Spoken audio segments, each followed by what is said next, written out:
Lampu kuning di ruang jaga selalu terlihat lebih pucat menjelang tengah malam, seakan ikut lelah bersama Arman yang duduk di kursinya. Usianya yang mendekati kepala 4 membuat tubuhnya lebih cepat letih, namun bukan itu yang paling menguras tenaga. Yang membuatnya berat adalah rutinitas yang terus mengulang tanpa perubahan, mengawasi stasiun kecil yang sepi, memeriksa jadwal keberangkatan yang jarang berubah, dan memastikan rel tetap bersih meski tidak banyak kereta yang lewat. Stasiun itu seperti tempat yang terlupa. Jalur aktifnya hanya satu, dan itu pun dipakai oleh kereta lokal yang singgah sebentar lalu pergi lagi. Di sisi lainnya, terbaring rel yang sudah tidak pernah dilewati kereta sejak bertahun-tahun. Orang-orang menyebutnya rel mati, sebuah jalur besi yang berkarat, mulai tenggelam oleh tanah yang lembab, dan kadang ditutupi rumput liar. Arman sering berjalan melewati rel itu saat melakukan pemeriksaan rutin. Setiap kali melangkah di dekatnya, ada perasaan aneh yang menempel seperti debu. Bukan sesuatu yang menakutkan, hanya semacam hawanya berbeda. Mungkin karena rel itu terlalu sepi, bahkan burung pun jarang hinggap di sana. Ia mengusap wajahnya, berusaha mengusir rasa kantuk. Jam di dinding menunjukkan pukul 00.48. Masih ada 12 menit sebelum pergantian jam, dan ia tahu menit-menit itu akan berjalan lambat.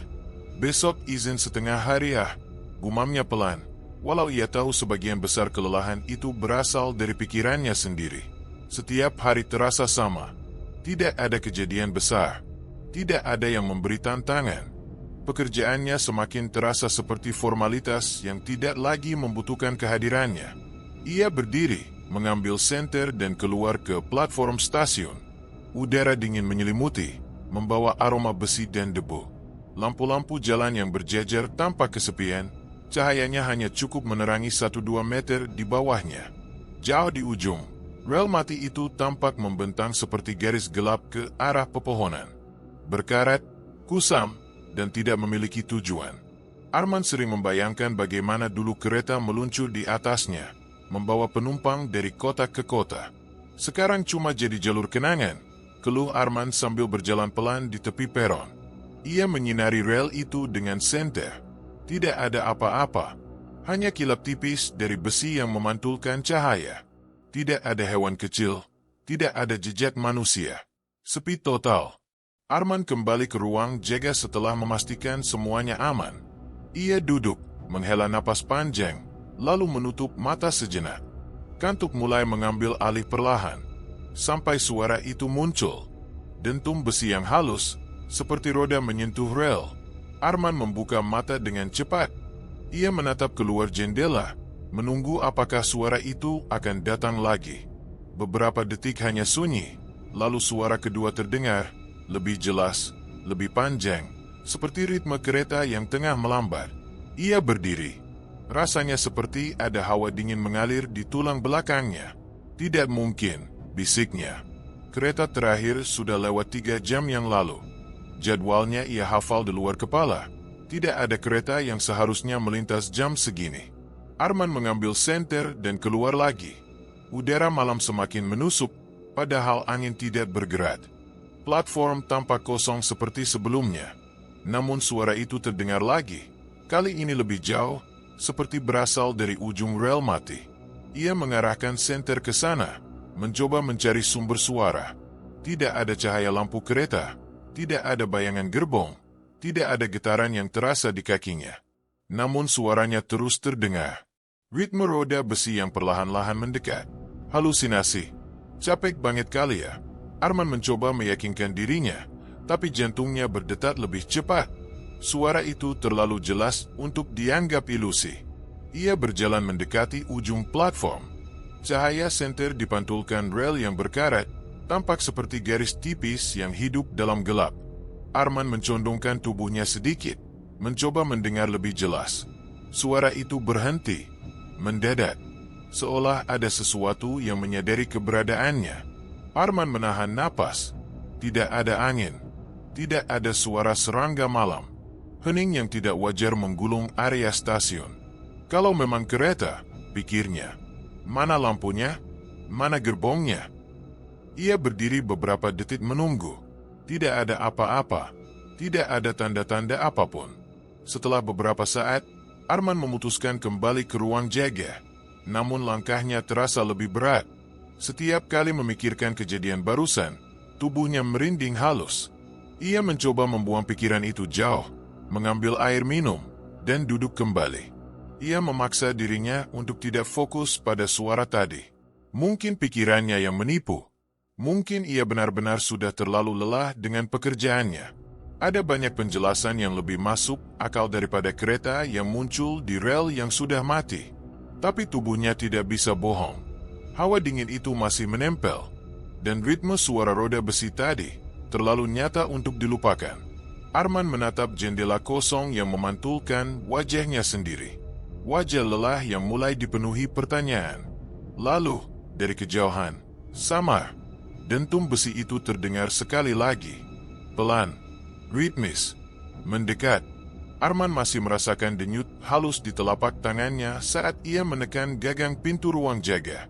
Pukul 1 tadi suara roda besi yang melintas di rel mati itu terasa terlalu nyata untuk sekadar kilasan imajinasi.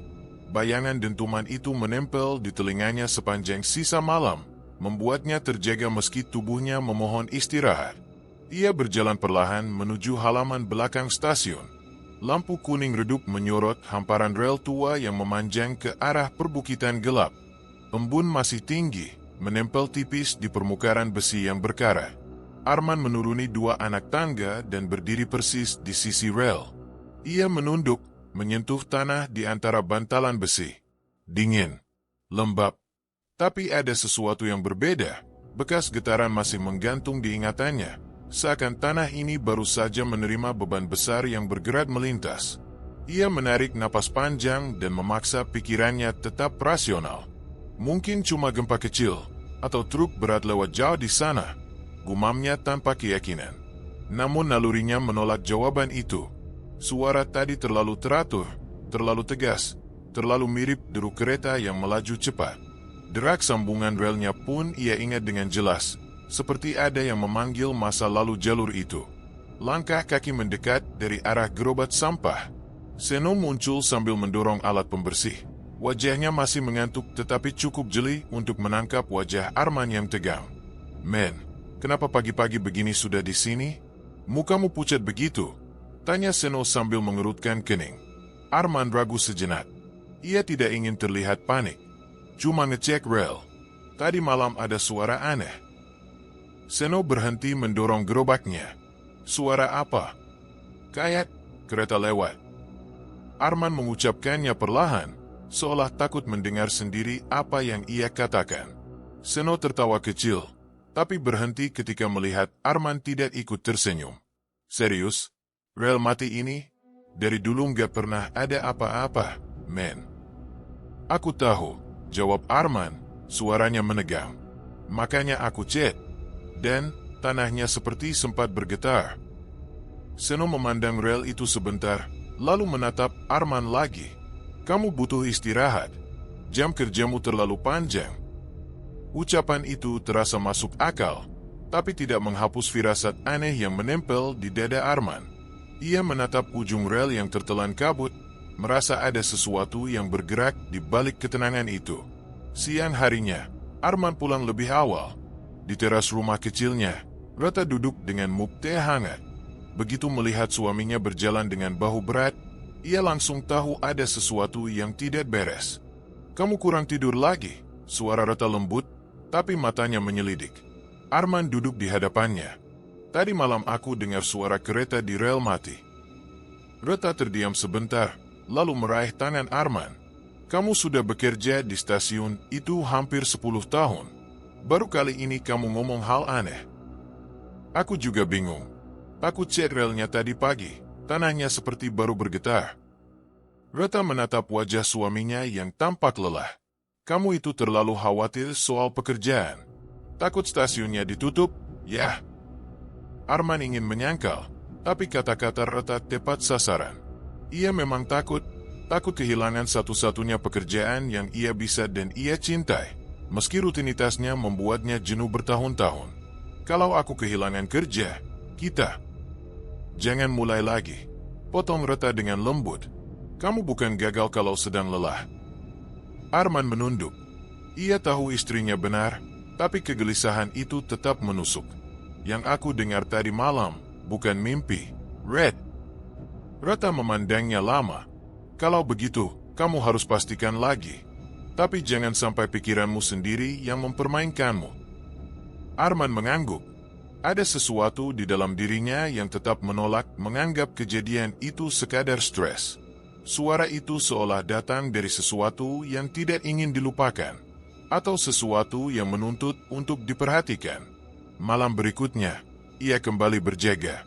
Udara menusuk tulang, dan kegelapan menempel rapat seperti selimut basah. Ia mematikan lampu ruang jaga agar pandangannya lebih jelas ke arah rel mati.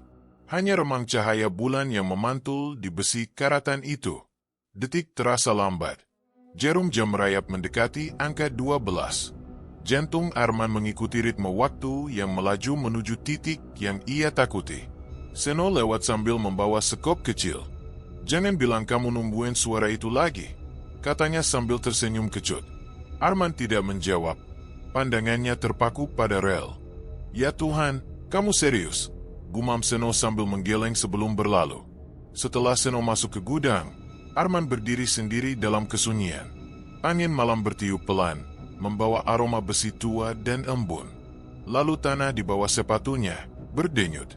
Hanya sekejap, tapi sangat jelas. Seperti denyut dari tubuh raksasa yang terbangun jauh di bawah permukaan. Arman menahan napas. Getaran kedua datang beberapa detik kemudian. Lebih kuat. Lebih nyata. Lalu ia mendengarnya, suara yang seharusnya tidak ada. Deru logam, denting sambungan rel, lonceng kecil yang bergetar pelan. Arman membeku, lehernya dingin. Suara itu berasal dari arah perbukitan, persis dari jalur mati yang seharusnya tidak lagi berfungsi. Suara itu mendekat, semakin jelas, semakin keras. Arman tidak bergerak, hanya menatap rel yang gelap, menunggu sesuatu yang tubuhnya sendiri belum siap terima.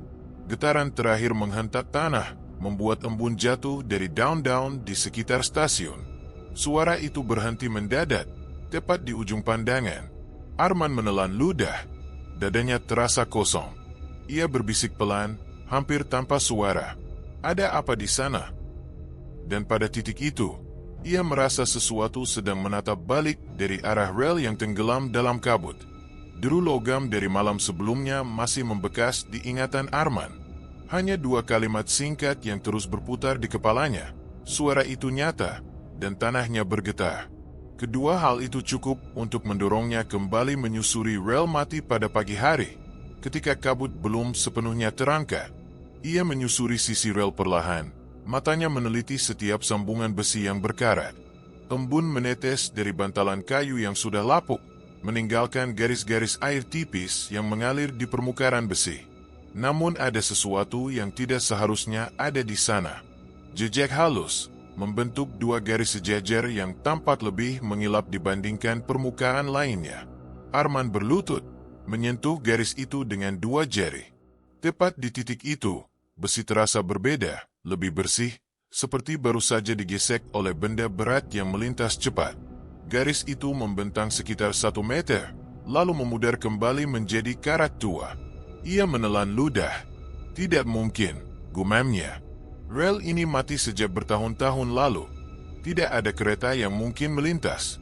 Bahkan gerobak perawatan pun sudah tidak dipakai lagi." Jejak itu terlalu segar untuk diabaikan. Dengan napas yang mulai gelisah, Arman berdiri dan memutuskan pergi ke kantor kepala stasiun.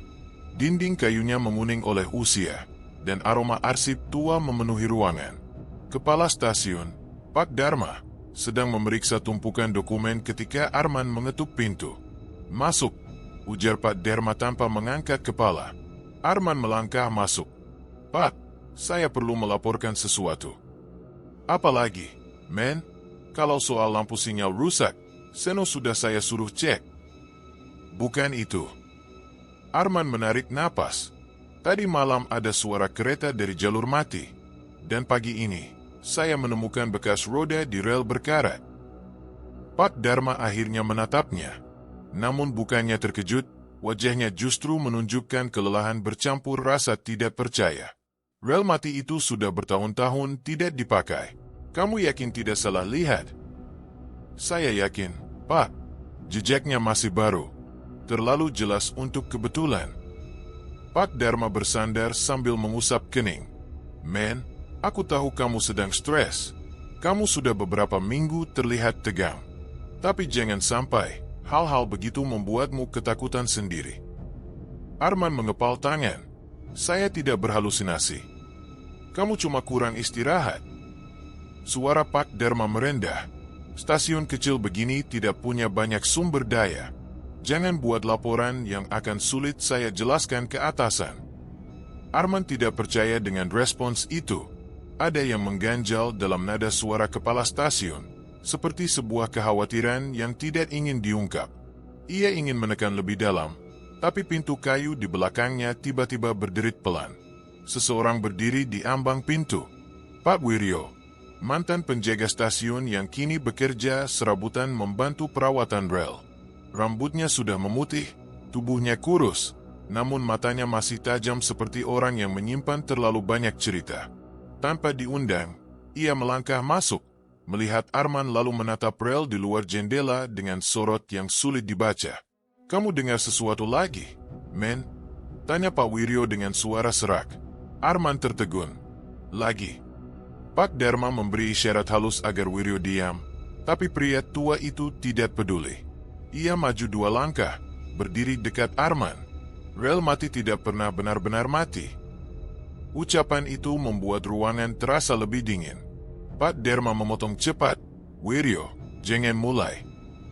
Namun Wiryo hanya tersenyum tipis, senyum yang lebih mirip peringatan daripada kehangatan.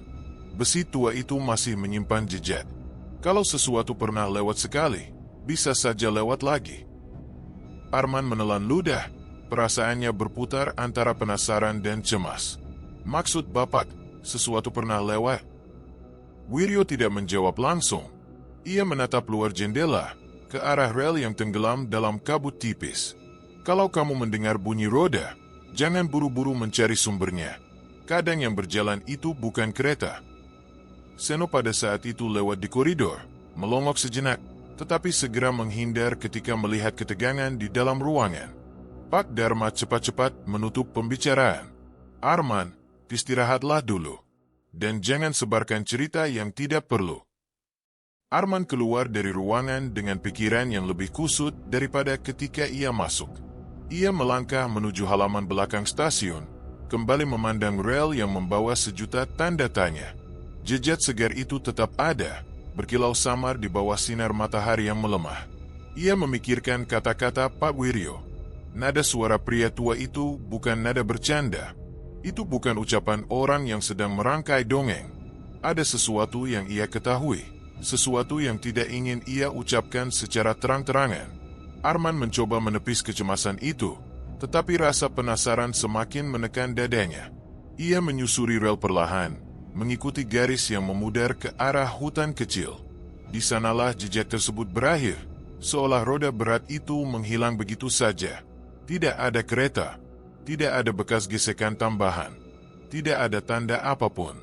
Hanya udara hening yang terasa terlalu dingin untuk waktu siang. Arman menunduk, meraba besi itu sekali lagi. Jemarinya gemetar kecil. Apa yang sebenarnya terjadi di jalur ini? Bisiknya.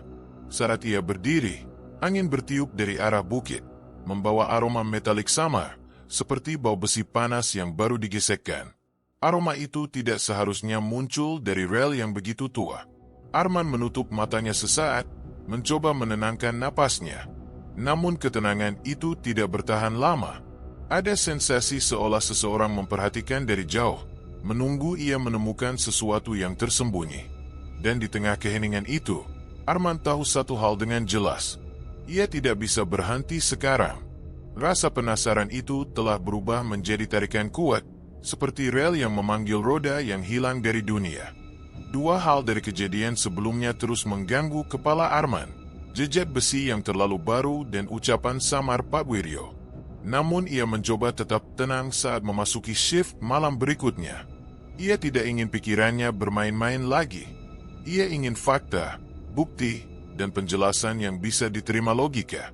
Malam itu, stasiun kecil tampak lebih sunyi daripada biasanya.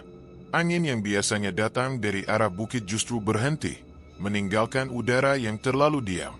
Arman mengecek panel lampu, memeriksa lorong, lalu berdiri di pintu ruang jaga sambil mengamati rel mati yang memanjang ke dalam gelap. Waktu mendekati pukul 1. Seno muncul membawa senter kecil, menguap panjang. "Aku kira kamu sudah pulang, men. Wajahmu masih tegang begitu." "Tidak bisa tidur," jawab Arman, menatap lurus ke arah rel. "Aku masih mikirin suara itu." Seno mendekat, menurunkan suara. "Men, aku mau bilang sesuatu." Arman menoleh cepat. "Apa?" "Tadi malam aku lembur bersihin gudang. Sekitar jam 1 lewat. Aku juga dengar sesuatu." Seno memperhatikan sekitar, seakan takut ada yang menguping. Bunyinya sama, deru besi dari arah bukit. Arman merasakan bulu kuduknya meremang. "Kamu serius?" "Serius. Dan bukan cuma suara." Seno menelan ludah. "Ada cahaya. Cuma sebentar. Kayak lampu kereta, tapi redup, kayak terhalang kabut tebal." Arman mendekat. "Dari arah rel mati." "Ya." Seno mengangguk cepat. "Aku pikir cuma pusing karena kurang tidur. Tapi kalau kamu dengar juga." Percakapan itu terputus oleh suara gesekan halus dari kejauhan. Arman langsung menajamkan pendengarannya. Namun suara itu hilang dalam hitungan detik, seperti hembusan udara yang tidak sempat menjadi gema. "Kamu dengar itu?" tanya Arman pelan. Seno menggenggam senter lebih kuat. "Dengar. Itu bukan imajinasi." Arman menatap rel mati yang berkabut. "Kalau ada cahaya, berarti ada sumbernya." "Men, jangan bilang kamu mau ngecek ke sana sekarang." Seno tampak ragu. Tubuhnya bergeser, setengah ingin menahan Arman, setengah ingin lari dari tempat itu. Arman tidak menjawab. Ia hanya menyalakan lampu senter dan melangkah ke arah jalur mati. Seno mengumpat pelan, lalu menyusul di belakangnya dengan langkah berat. Udara malam di sekitar rel terasa menekan.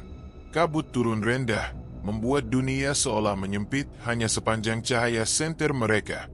Arman melewati titik tempat ia menemukan jejak besi baru itu. Ia berlutut sebentar, memeriksa permukaan rel. Tidak ada perubahan. Jejak itu masih mengilap samar, dan aroma besi panas kembali muncul, tipis namun jelas saat ia menarik napas dalam. "Aku tidak suka ini," gumam Seno. "Kalau ada cahaya, berarti ada sesuatu yang bergerak." Arman menyusuri rel perlahan. "Dan aku harus tahu apa." "Kenapa kamu ngejar banget? Kita bisa lapor ke pusat dulu." "Karena tidak ada yang mau dengar." Arman berdiri dan menatap jauh. "Dan karena sesuatu sedang terjadi di jalur ini." Mereka berhenti di titik di mana hutan kecil mulai menutupi sisi rel. Disinilah jejak roda kemarin menghilang. Arman menyorotkan senter ke ujung rel. Tidak ada apapun kecuali kabut, batang pohon tua, dan bayangan panjang yang berubah bentuk setiap kali angin bergerak. Seno memeluk dirinya sendiri. Cahayanya muncul di sekitar sini semalam, tapi cuma sedetik. Setelah itu hilang. Arman menyempitkan mata, mencari tanda apapun. Namun tidak ada. Hanya hening panjang yang membuat detak jantungnya terdengar terlalu keras di telinganya sendiri. Ketika shift berakhir, Arman pulang dengan kepala penuh tekanan. Reta yang menunggunya di ruang tamu langsung tahu ada masalah. "Kamu pucat," kata Reta sambil mematikan televisi. "Ada yang perlu aku ceritakan." Arman menaruh tas kerjanya, duduk, dan menjelaskan secara singkat tentang suara yang kembali terdengar dan cahaya yang disaksikan Seno. Ia tidak menambahkan bumbu atau drama, ia hanya menceritakan apa adanya. Namun semakin Arman bercerita, semakin tegang wajah Reta. "Kamu sudah dengar 2 kali, sekarang Seno juga." Reta memegang tangan suaminya. "Men, jangan teruskan ini. Aku tidak bisa diam." Arman mengusap wajahnya. Ada sesuatu di rel itu. Sesuatu yang tidak masuk akal, dan aku tidak tahu bahaya apa yang mungkin datang. Bahaya justru datang kalau kamu terlalu memaksakan diri. Suara Reta mengeras karena cemas. Tempat itu sudah lama ditinggalkan. Biarkan saja. Jangan cari apapun. Arman menggeleng. Kalau aku biarkan, kita tidak akan pernah tahu apa yang sebenarnya lewat di sana. Reta menarik tangannya. Kamu hanya penjaga stasiun kecil. Kenapa harus kamu yang mencari tahu? Arman menatapnya dalam. Karena aku yang mendengarnya dulu. Dan karena rasanya seperti seseorang ingin menunjukkan sesuatu. Reta mundur sedikit, ngeri mendengar nada suaminya. Arman, itu bukan suara orang. Itu rel tua. Atau angin. Atau apapun selain hal-hal berbahaya. Arman menunduk. Ia terlalu lelah untuk berdebat. Namun ada sesuatu yang sudah tumbuh dalam dirinya. Lebih kuat dari rasa takut. Dorongan untuk membongkar misteri sebelum misteri itu menghampiri mereka. Malam berikutnya, ia kembali ke stasiun lebih awal. Ia berdiri di peron, memandang rel mati yang membentang jauh ke gelap. Udara begitu dingin, membuat napasnya terlihat seperti asap kecil. Ketika jarum jam mendekati pukul 1, suara samar kembali terdengar dari kejauhan. Seno yang berada di ruang jaga langsung memandang keluar dengan wajah panik. Tidak, jangan lagi. Dan sebelum Arman sempat bergerak, cahaya redup muncul di balik kabut. Hanya sekejap, tetapi cukup untuk membuat seluruh tubuhnya merinding. Cahaya itu bergeser perlahan, seperti lampu depan kereta yang sedang mencari arah. Arman terpaku, jantungnya berdegup tak terkendali. Ada sesuatu yang bergerak di ujung rel itu. Dan kali ini, ia tahu pasti bahwa yang ia lihat bukan sekadar pantulan atau bayangan. Ada sesuatu yang benar-benar datang. Cahaya redup yang muncul dari balik kabut 2 malam berturut-turut masih menghantui benak Arman. Ia tidak lagi bisa membedakan apakah rasa takut yang menempel di tubuhnya berasal dari ancaman nyata atau dari ketegangan yang ia bangun sendiri. Namun satu hal jelas, ia harus berbicara dengan orang yang paling paham sejarah jalur itu. Pak Wiryo muncul menjelang sore, berjalan perlahan sambil membawa kaleng ketua. Arman menghampirinya sebelum pria itu sempat mulai bekerja. Pak, saya perlu bicara. Penting. Wiryo memandangnya sebentar, lalu mengangguk seolah sudah tahu. Kita duduk di bangku belakang saja. Mereka duduk di bangku kayu dekat gudang kecil. Udara sore memberi sedikit kehangatan, tetapi tidak cukup untuk menghapus rasa gelisah yang menempel di wajah Arman. Ia hanya mengucapkan satu kalimat pembuka. Saya melihat cahaya itu lagi. Dan Pak Wiryo langsung menarik napas panjang, seperti menyadari bahwa situasi semakin mendekati sesuatu yang berbahaya. Kamu tidak seharusnya berada dekat rel itu pada jam itu, kata Wiryo pelan. Arman mencondongkan tubuh. Kenapa? Wiryo tidak langsung menjawab. Ia menatap jauh ke arah rel mati, matanya berkedip lambat, seolah sedang melihat sesuatu yang sudah lama terkubur dalam ingatannya. Dulu, ada seorang penjaga yang begitu mirip denganmu. Namanya Sardi. Usianya hampir sama ketika itu. Rajin, tekun, terlalu ingin tahu. Arman membeku. Ia tahu itu bukan sekadar cerita biasa. Dia bekerja di sini saat stasiun ini masih cukup ramai. Lanjut Wiryo. Rel itu masih aktif, meski sudah jarang dilewati. Orang-orang bilang jalurnya tidak membawa keuntungan. Keretanya sering kosong, ongkos operasionalnya tinggi. Tapi ada alasan lain yang tidak pernah ditulis dalam laporan. Arman menelan ludah. Apa yang sebenarnya terjadi? Wiryo menalkan kedua tangannya. Sardi mulai mendengar suara aneh sekitar jam 1 dini hari. Suara logam, mirip roda kereta. Awalnya dia pikir itu hanya suara dari jalur utama yang memantul. Tapi suatu malam, dia melihat cahaya. Sama seperti yang kamu lihat. Arman menunggu tanpa berani memotong.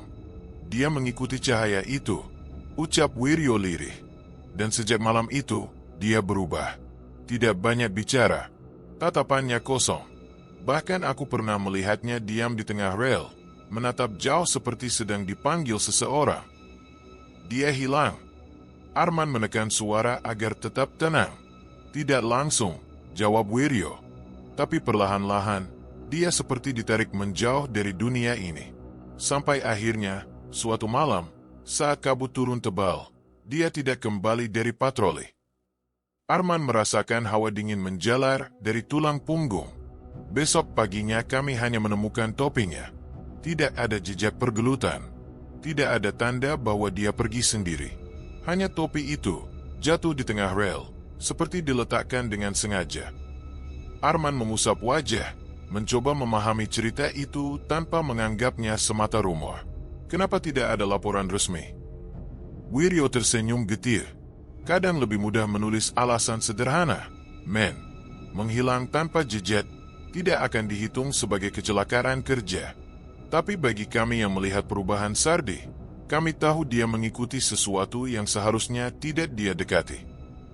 Arman memandang rel mati yang menghitam seperti garis takdir. Apa hubungannya dengan cahaya yang saya lihat? Kamu tahu kenapa jalur itu disebut jalur sial? Wiryo balik bertanya. Arman menggeleng. Karena ada rumor, lanjut Wiryo dengan suara rendah. Orang percaya bahwa dulu, jalur itu sempat dipakai untuk kepentingan yang tidak wajar. Ada oknum yang memanfaatkan perjalanan malam sebagai pengantar. Bukan untuk penumpang, tapi untuk sesuatu yang lebih gelap. Istilahnya, pesugihan lewat jalur besi. Arman mengerutkan kening. Pesugihan? Jalur ini? Begitulah bisikannya. Wiryo mengangguk pelan. Kereta tertentu, biasanya tidak tercatat dalam jadwal, melintas sekali-sekali pada jam yang sama. Mereka bilang itu kereta yang membawa tumbal menuju tempat yang tidak bisa dilihat manusia. Dan jika ada orang yang berdiri terlalu dekat saat kereta itu lewat, orang itu bisa terpilih. Arman tertawa kering, bukan karena menganggapnya lucu, tapi karena ketegangan di dadanya terlalu berat. Dan Bapak percaya? Saya percaya pada hal yang bisa meninggalkan bekas, jawab Wiryo sambil menatap tajam. Dan saya percaya pada suara yang tidak punya wujud. Kamu dengar sendiri. Kamu lihat sendiri. Itu bukan hal yang biasa. Angin sore bertiup, membawa aroma debu dan karat. Arman merasakan dunia mengecil di sekitarnya, menyisakan hanya dirinya dan rel mati yang seperti memiliki kesadaran sendiri. Wiryo menepuk bahunya, keras dan tegas. Jangan pernah berada di dekat rel itu pukul 1. Jangan mencari cahaya itu. Kalau kamu dengar suara kereta, tutup pintu ruang jaga dan diam. Arman mengangguk, tetapi bukan karena patuh. Ada sesuatu dalam dirinya yang justru semakin menyala. Wiryo berdiri, membawa kaleng catnya. Kamu terlalu mirip Sardi. Itu yang membuatku takut. Arman menahan lengan Wiryo. Pak, apa yang Bapak lihat pada malam Sardi hilang? Wiryo terdiam lama. Ketika ia akhirnya menjawab, suaranya nyaris bergetar. Cahaya yang sama. Dan bayangan sesuatu yang besar bergerak tanpa suara. Arman membeku. Kalau kamu terus memaksa, kamu akan melihat lebih dari cahaya itu. Wiryo menatap langsung ke matanya. Dan tidak semua yang terlihat bisa membawa manusia kembali. Malam turun perlahan, menelan warna-warna sore. Arman berdiri di peron, menatap rel mati yang tampak lebih gelap daripada biasanya. Kata-kata Wiryo berputar di kepalanya, namun bukan sebagai peringatan, melainkan sebagai pemicu. Ia tidak akan lari seperti yang diharapkan Reta. Ia tidak akan diam seperti yang diminta Wiryo. Ia tidak akan menunggu seperti Seno yang ketakutan. Ia akan menunggu pukul 1. Ia akan melihat sendiri. Dan ia akan menemukan kebenaran di balik jalur besi yang sudah ditinggalkan manusia itu. Obsesi mulai mengambil alih. Dan Arman tidak berniat mundur lagi. Arman tetap duduk di kursi kayu ruang jaga, mencoba menenangkan napas yang sejak tadi tersengal. Bayangan lembut dari lampu gantung bergoyang pelan seolah mengingatkannya pada malam sebelumnya, ketika suara roda besi begitu dekat sampai membuat bulu kuduknya berdiri. Hanya satu kalimat terlintas di kepalanya, malam ini akan lebih buruk. Udara terasa berbeda. Sejak senja, hawa lembab menempel pada kulit dan membuat stasiun kecil itu seperti diselimuti kabut tipis tak kasat mata. Arman merapikan seragamnya, lalu berdiri sambil memandang ke arah rel mati. Ada sesuatu yang mengusik di balik keheningan itu, sesuatu yang seolah menunggu momen tepat untuk muncul. Seno datang membawa kamera kecil yang baru ia pinjam dari kantor kabupaten. Aku bakal coba rekam lagi. Kali ini semoga dapat gambarnya, ujarnya sembari meletakkan kamera di meja. Arman mengangguk. Pastikan baterainya penuh. Semalam suaranya dekat sekali. Seno mengusap tengkuknya. Makanya aku penasaran. Kalau benar ada kereta, ya setidaknya ada bukti. Tapi kalau cuma suara, tidak mungkin cuma suara. Arman memotong cepat. Tanah bergetar. Itu nyata. Seno terdiam sejenak. Tatapan pria itu berubah ragu, namun tetap menghormati keyakinan Arman. Baik, kita coba lagi. Malam merambat perlahan. Di rumah, Reta mengirim pesan singkat menanyakan apakah Arman sudah makan. Ia membalas cepat, berusaha membuat istrinya tenang, meski dirinya sendiri tidak tenang. Sejak ia mulai bersikap gelisah beberapa hari terakhir, Reta kerap memintanya untuk tidak memaksakan diri. Tapi semakin ia diminta berhenti, semakin kuat dorongan aneh dalam dirinya untuk mengetahui kebenaran. Ketika jarum jam mendekati tengah malam, Seno memeriksa kamera berkali-kali. Arman memasang senter di sabuknya dan mempersiapkan buku catatan kecil. Angin yang biasanya bertiup dari arah hutan kini berhenti total. Tidak ada suara jangkrik, tidak ada gesekan daun. Stasiun itu menjadi terlalu sunyi. Setiap kali mendekati jam 1, suasananya pasti berubah begini, gumam Seno. Arman tidak menjawab. Ia sudah merasakan sejak tadi, seolah seseorang mengawasinya dari arah rel. Namun ketika ia menoleh, tidak ada apapun selain kabut tipis yang mulai turun dari bukit. Pukul 00.45, suara klik kecil terdengar dari kamera Seno. Lampunya padam. Apa-apaan ini? Baterainya penuh barusan. Seno menepuk kamera itu sedikit keras, tapi tetap tidak menyala. Arman merasakan dadanya mengencang. Lagi, selalu seperti ini. Masih bisa diperbaiki kalau... Tidak. Sudah, biarkan saja. Kita fokus dengarkan. Seno ikut duduk di bangku luar, tepat di depan ruang jaga. Angin dingin mulai menusuk. Lampu di peron berkedip-kedip kecil, seperti kelopak mata yang menahan kantuk atau ketakutan. Arman berdiri. Ia perlahan berjalan ke arah rel mati dengan langkah pelan namun mantap. Setiap ayunan kaki terasa berat, seolah ada sesuatu yang menghalangi. Ia menelan ludah ketika jarumnya menyentuh pukul 00.59. Lalu, getaran halus merambat melalui tanah. Seno mendongak. Arman, kau merasakannya? Arman menatap lurus ke rel. Ya, getaran itu bertambah kuat, seperti puluhan ton besi mendekat dengan kecepatan tetap. Tidak ada angin, tidak ada suara hewan malam. Hanya getaran itu, dan kemudian, suara besi menderu pelan, semakin lama semakin jelas. Arman memejam mata sejenak. Suara itu datang lagi, persis seperti malam-malam sebelumnya, tapi kali ini terasa lebih dekat, lebih nyata, seolah kereta itu hanya tinggal beberapa meter jauhnya dari tikungan. Ia membuka mata, tidak ada apapun di rel, namun ia bisa merasakan kehadiran puluhan tubuh tak terlihat, dingin, samar, tetapi ada. Seperti kerumunan penumpang yang baru saja turun dari gerbong. Seno merenggut takut. Ada sesuatu di sekeliling kita. Arman mengangguk perlahan. Aku tahu. Suara langkah berat terdengar dari arah rel mati. Bukan langkah manusia. Lebih mirip hentakan besi terhadap kerikil. Arman melangkah lebih dekat, matanya menyipit menembus gelap. Saat itu juga, hembusan angin dingin yang tidak berasal dari arah manapun menyapu tubuhnya. Ia gemetar, bukan karena takut, tetapi karena sensasi aneh yang menyusup sampai tulang. Seolah penumpang tak terlihat itu melewati tubuhnya satu persatu. Seno memundurkan langkah. Arman, kita harus masuk. Ini tidak wajar. Namun Arman tidak bergerak mundur. Ia justru melangkah lebih dekat ke rel. Napasnya berat, matanya terpaku pada sesuatu yang tidak terlihat orang lain. Ada tarikan kuat di dalam dirinya, tarikan yang membuatnya ingin tahu lebih dalam, ingin melihat sosok apa yang selama ini bersembunyi di balik suara kereta itu. Ketika suara besi mulai mereda, satu sensasi terakhir menyentuh kulitnya, seolah tangan dingin menyambar pergelangannya lalu melepasnya lagi. Arman berdiri kaku, tubuhnya bergetar. Perlahan, ia menoleh ke arah Seno.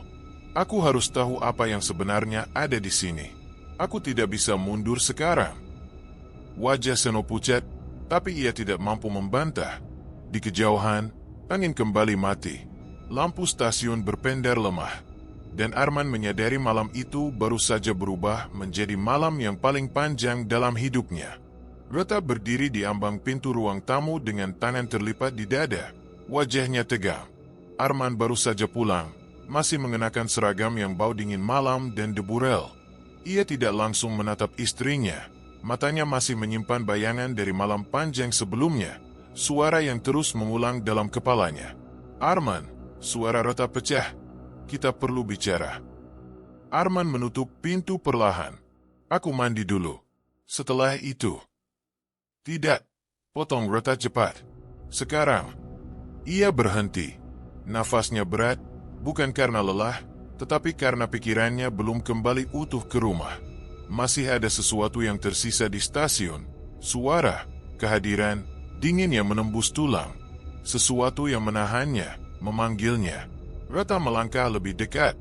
Aku tidak suka caramu pulang begini. Matamu merah, tanganmu dingin seperti es. Kau bahkan tidak tidur semalam. Arman mengusap wajahnya. Aku baik-baik saja. Tidak, Arman. Suara Reta bergetar. Kau tidak baik. Ia duduk di sofa, sementara Reta berdiri di depannya. Dari sudut ruangan, jam dinding berdetak dengan tempo yang terdengar lebih keras dari biasanya. Arman memejam mata sejenak, mencoba menata kata-kata.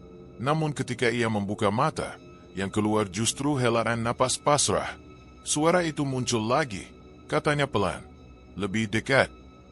Reta menggeleng keras. Berhentilah membicarakan suara itu. Itu tidak nyata. Arman, kau sudah terlalu lelah. Kau butuh istirahat. Tapi aku mendengarnya. Dan itu justru masalahnya. Reta menegaskan, kau sedang membiarkan hal itu menguasai hidupmu. Kerja boleh penting, tapi tidak sampai membuatmu seperti ini. Arman menatap lantai. Reta jarang marah, dan setiap kali suaranya meninggi, ada rasa bersalah yang langsung menusuk hati Arman. Namun rasa itu bertabrakan dengan obsesi yang mulai tumbuh liar dalam dirinya. Ia ingin menjelaskan, tapi lidahnya terasa berat.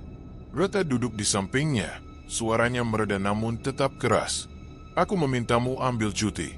1 atau 2 hari saja. Istirahat. Pulihkan dirimu. Aku sudah telepon kepala stasiun pagi ini. Arman mendongak cepat. Kau apa? Aku bilang kau butuh libur. Dan mereka setuju. Tiba-tiba dada Arman terasa diremas. Reta, kenapa kau lakukan itu tanpa bicara denganku dulu? Karena kalau aku bicara dulu, kau tidak akan mau. Jawab Reta jujur. Kau tidak sadar betapa berbahayanya keadaanmu sekarang. Arman berdiri, berjalan ke dekat jendela, menatap halaman depan yang lembab oleh sisa embun. Aku tidak bisa libur. Ada yang terjadi di stasiun itu. Kau penjaga stasiun, bukan pemburu hantu. Kata-kata itu menusuk namun tidak mengubah pendiriannya. Aku bukan mencari hantu. Aku mencari penjelasan. Penjelasan apa? Suara misterius yang hanya kau dengar? Kamera rusak yang kau jadikan alasan untuk kembali ke sana setiap malam? Arman, dengarkan aku. Reta menahan napas, lalu berkata lebih pelan, aku takut kau hilang. Arman menatap punggung tangannya sendiri. Malam tadi, ketika hawa dingin menyentuh kulitnya, ada jejak samar yang masih terasa, sensasi yang tidak bisa ia jelaskan, tetapi membuatnya yakin bahwa apapun yang terjadi di rel itu bukan sekadar ilusi. Reta, ucapnya perlahan, aku tidak bisa diam saja. Ada sesuatu yang ingin menunjukkan diri.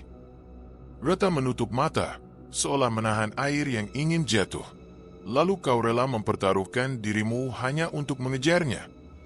Keheningan turun. Arman ingin memeluk Reta, ingin mengatakan bahwa semua ini akan selesai begitu ia menemukan apa yang bersembunyi di rel mati. Tapi ia tahu itu tidak akan menenangkan hati istrinya. Reta bangkit. Kalau malam ini kau pergi lagi, aku tidak tahu harus bilang apa. Tapi aku memohon, jangan kembali ke sana. Arman tidak menjawab. Ia hanya berdiri diam seperti patung yang terpengaruh dua kekuatan, cinta yang seharusnya menahannya agar tetap waras, dan obsesi gelap yang perlahan merayap, mendesak dari dalam. Siang berganti sore. Arman tidur sebentar, tapi mimpinya dipenuhi suara gesekan roda besi yang tidak pernah berhenti. Ia terbangun dengan tubuh berkeringat, jantung berdebar keras. Di ruang tengah, Reta sedang menyiapkan makan malam tanpa banyak bicara.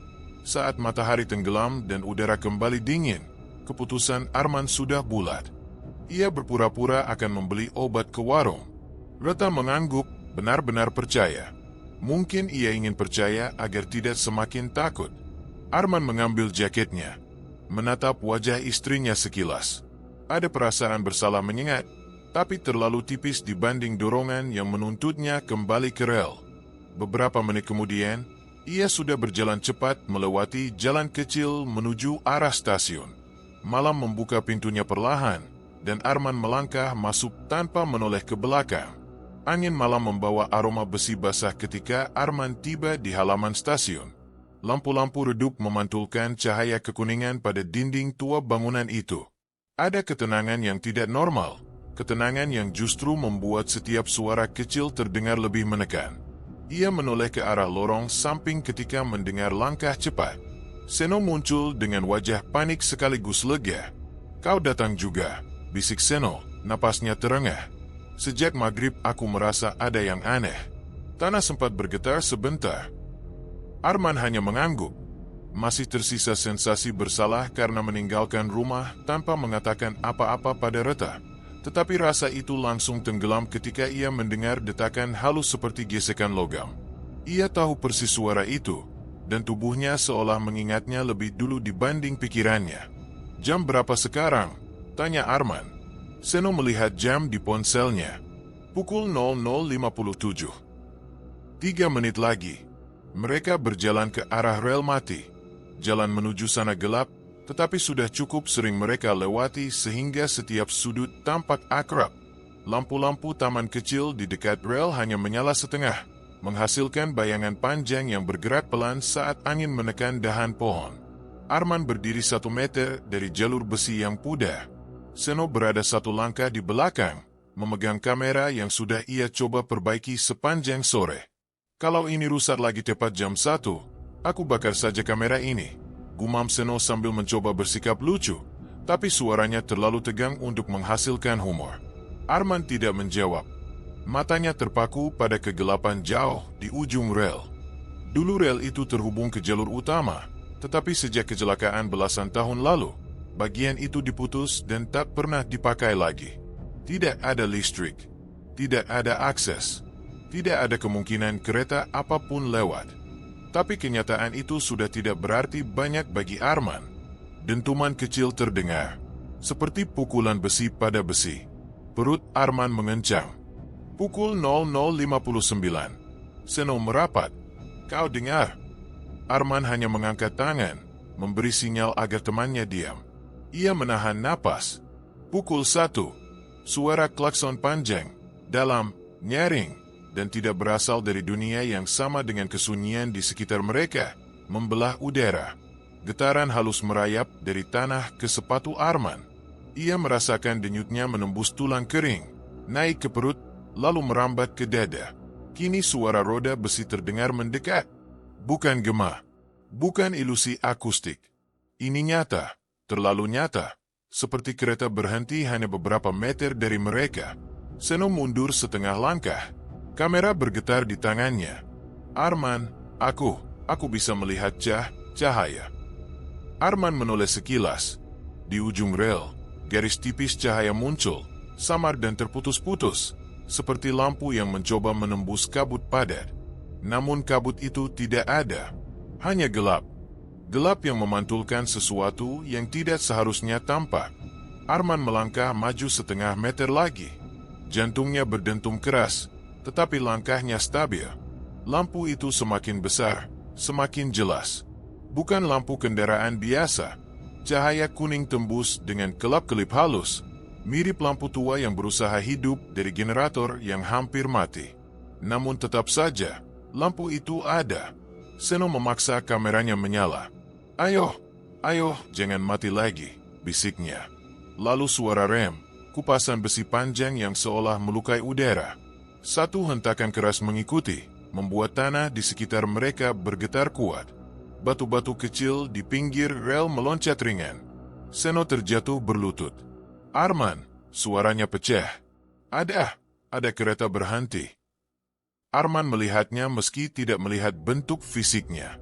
Bagian depan kereta tampak seperti siluet kabur. Bukan bayangan, bukan benda solid, tetapi sesuatu di antara keduanya. Panjang, berat, namun tembus cahaya di beberapa bagian. Di balik cahaya redup lampunya, Arman melihat jalur besi berkarat memantulkan cahaya seolah baru dipoles. Kereta itu berhenti tepat di titik gelap yang selama ini menjadi fokus mimpinya. Udara di sekitar rel berubah dingin menusuk. Arman merasakan kehadiran penumpang, bukan suara, bukan rupa, tetapi tekanan halus seperti banyak mata yang memperhatikannya dari balik kabin. Seno terisak pelan. Kenapa aku tidak melihat jelas, tapi tetap merasa ada banyak orang di dalamnya?" Arman tidak menjawab. Ia tidak bisa memalingkan pandangan. Kereta itu seolah memanggilnya. Ada magnet halus yang menarik langkahnya maju, 1 sentimeter demi 1 sentimeter. Dari dalam kereta, terdengar suara pintu bergeser. Bukan pintu elektrik modern, tetapi pintu manual tua yang berat. Gerakannya lambat namun pasti, seperti seseorang yang mengundangnya masuk. "Arman, jangan," ucap Seno dengan suara serak. Arman merasa tubuhnya maju tanpa ia sadari. Bukan oleh kehendaknya, tapi oleh sesuatu yang merayap dari rel, masuk melalui getaran tanah, lalu menyusup ke sela-sela pikirannya. Ada desiran udara panas dingin yang saling tabrakan di telinganya. Seperti bisikan, tetapi tidak berupa kata. Hanya dorongan. Ia berhenti tepat di tepi rel. Jari-jarinya nyaris menyentuh udara di mana bentuk kabur kereta itu berada. Seno meraih jaket Arman dan menariknya keras. "Jangan dekati itu." Tarikan itu mengembalikan sedikit kesadaran Arman. Nafasnya tersengal. Tanah kembali bergetar sekali. Lalu, secepat suara tadi datang, semuanya lenyap. Cahaya padam. Suara berhenti. Getaran hilang. Kereta itu menghilang seperti asap yang ditarik paksa ke ruang kosong. Hanya keheningan yang tersisa. Seno terduduk lemas, kamera jatuh dari tangannya. Arman masih berdiri, tetapi tubuhnya gemetar tanpa bisa ia hentikan. Tangan kirinya terasa mati rasa, seolah tadi sempat disentuh sesuatu yang dinginnya bukan dari dunia manusia. Ia menatap rel gelap itu lama, sangat lama, sampai akhirnya lututnya melemah. Untuk pertama kalinya sejak semua ini dimulai, Arman tidak hanya penasaran. Ia takut. Arman masih merasakan dingin aneh di tangannya ketika pagi tiba. Ia duduk di ruang istirahat stasiun dengan mata kosong, mencoba memahami apa yang terjadi beberapa jam sebelumnya. Seno tidak muncul sejak mereka berlari kembali dari rel. Pesan singkat yang ia kirim hanya berisi satu kalimat, "Aku berhenti. Jangan cari aku malam-malam lagi." Ketika Arman menutup ponselnya, pintu ruang istirahat terbuka pelan. Pak Wiryo berdiri di ambang pintu dengan wajah yang jauh lebih pucat dari biasanya. Ada sesuatu dalam sorot matanya yang membuat Arman merinding bahkan sebelum pria tua itu berbicara. "Kau lihat cahaya itu, bukan?" tanya Pak Wiryo tanpa basa-basi. Arman menelan ludah. "Aku melihat sesuatu. Bentuknya seperti kereta, tapi tidak sepenuhnya ada." Pak Wiryo masuk perlahan, menutup pintu di belakangnya. Suara pintu itu menutup memantul di ruangan kecil itu, membuat keheningan terasa lebih berat. "Aku pikir tidak ada yang akan mengalaminya lagi," ucapnya sambil duduk berhadapan dengan Arman. "Kupikir jalur itu sudah cukup kenyang." Arman merapatkan tangannya. "Kenyang bagaimana?" Pak Wiryo tidak langsung menjawab. Ia mengusap wajahnya, seakan berusaha mengumpulkan keberanian sebelum membuka pintu cerita yang sudah lama ia kunci. Rel lama itu pernah digunakan sebagai jalan pintas, katanya pelan. Bukan untuk kereta penumpang, untuk hal lain. Ia menatap Arman, memastikan ia mendengarkan. Waktu aku masih menjaga stasiun ini, ada penjaga lain yang bertugas di sisi timur rel. Orangnya tenang, rajin, tidak pernah macam-macam. Tapi suatu malam ia mulai bercerita tentang suara kereta yang lewat pukul 1. Persis seperti yang kau alami. Arman menarik napas pendek. Lalu ia bilang mulai melihat cahaya, seperti lampu kereta lama. Tapi ketika ia melapor, tak ada yang percaya. Pak Wiryo mengetukkan jarinya pelan ke meja. Beberapa hari kemudian, dia hilang. Arman membeku. Hilang bagaimana? Tidak ada jejak, tidak ada tanda-tanda ia pergi. Tapi sebelum hilang, ia sempat bicara padaku. Mata Pak Wiryo menatap kosong sejenak, seperti menarik kembali kenangan tua yang seharusnya tetap terkubur. Dia bilang setiap malam, cahaya itu semakin dekat. Dan pada malam terakhir, dia mengaku melihat dirinya sendiri berdiri di tengah rel. Arman merasakan udara di ruang itu menipis. Dirinya sendiri. Pak Wiryo mengangguk pelan. Itulah pertanda seseorang sudah dipilih. Rel itu bukan sekadar jalur mati. Ada pesugihan tua yang dulu dilakukan oleh beberapa orang kaya yang ingin mempercepat nasibnya. Mereka menyerahkan sesuatu atau seseorang agar usaha mereka melesat. Waktu tradisi itu berhenti, rel itu tidak menerima tumbal baru. Tapi yang lama masih tersangkut di sana. Arman memalingkan wajah. Ruangan terasa semakin dingin, semakin sempit. Jadi suara dan cahaya itu kereta yang tidak pernah mencapai tujuan terakhirnya. Masih mencari penumpang. Dan jika seseorang melihat dirinya sendiri di depan kereta itu artinya giliran dia. Arman terpaku. Punggungnya basah oleh keringat dingin. Pak Wiryo mencondongkan tubuh. Suaranya nyaris seperti bisikan. Kau melihat seseorang tadi malam? Arman membuka mulutnya, tapi suaranya tidak keluar. Ia menggeleng, tapi keraguan dalam gerakannya terlalu jelas. Pak Wiryo membaca kebisuan itu dan menekannya dengan tatapan yang lebih dalam. Kalau kau tidak melihat apapun, itu bagus. Tapi kalau kau melihat bayangan atau siluet yang terasa terlalu familiar, kau harus pergi. Tinggalkan stasiun ini sebelum pukul 1 malam berikutnya. Arman mengusap wajahnya. Aku tidak bisa. Apapun yang terjadi di rel itu, aku perlu tahu. Pak Wiryo berdiri. Suaranya berubah kaku. Keingintahuan seperti itulah yang membuat orang hilang. Ketika pria tua itu hendak keluar, Arman buru-buru bangkit. Tunggu. Bagaimana kau bisa tahu semua ini? Kenapa kau tidak pergi jauh dari sini? Pak Wiryo berhenti, menatap lantai. Karena aku pernah melihat cahaya itu juga. Tapi aku memutuskan berpaling sebelum terlambat. Dan sejak malam itu, aku selalu merasa ada mata yang menunggu aku kembali. Ia tidak menambahkan apa-apa lagi. Ia berjalan pergi dengan langkah pelan, meninggalkan udara berat yang menggantung di antara dinding ruang istirahat. Arman menatap pintu yang tertutup di belakangnya. Ada sensasi mencubit di tengkuknya, seolah ada sesuatu berdiri sangat dekat di belakang. Walau ruangan itu kosong, ia menoleh cepat. Tidak ada siapapun. Namun rasanya berbeda. Bukan paranoia biasa, lebih seperti pengawasan yang tidak berasal dari manusia. Ia menghela napas panjang, mencoba menenangkan diri. Tapi semakin ia merapikan pikirannya, semakin jelas perasaan itu muncul kembali. Seolah dua mata tak terlihat mengikuti setiap geraknya. Ponselnya bergetar pelan. Pesan dari Seno masuk. Aku serius. Jangan ajak aku lagi. Ada yang mengikuti kita sejak tadi malam. Arman menatap layar itu lama. Jantungnya berdetak lebih keras, lebih cepat.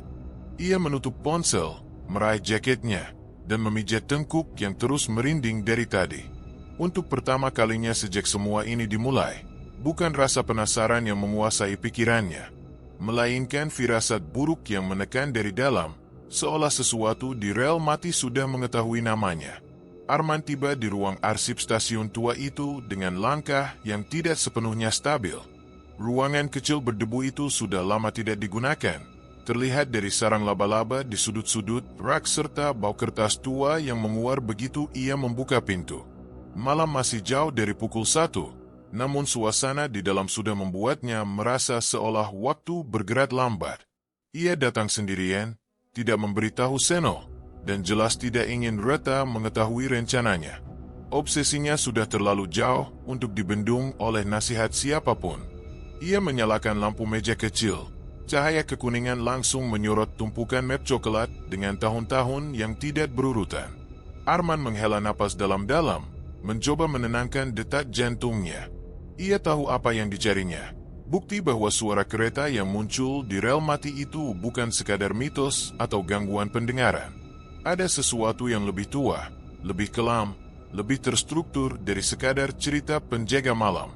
Ia mulai dari map bertahun 1997. Catatan dalam halaman pertama adalah laporan kecelakaan tunggal. Seorang pria tercebur ke jurang dekat rel lama. Tidak ditemukan lagi. Nama korban disilang dengan tinta merah, semacam tanda yang mengganggu. Tidak ada detail penyebab. Tidak ada penjelasan tambahan. Arman merasakan bulu kuduknya berdiri. Ia lanjut ke map berikutnya. Tahun 2002. Kehilangan petugas pemantau rel. Lagi-lagi tanpa penjelasan rinci. Hanya catatan singkat bahwa korban terakhir terlihat pukul 00.55 sedang berjalan ke arah rel mati untuk mengecek suara aneh. Arman menelan ludah. Suara aneh. Tepat seperti yang ia dengar belakangan ini. Ia menarik map dengan label 2010 dan kali ini menemukan laporan yang lebih rapi. Gangguan pada malam hari. Laporan saksi tentang cahaya menyerupai kepala kereta. Namun komentarnya lebih mengganggu lagi. Tidak terdeteksi oleh pusat.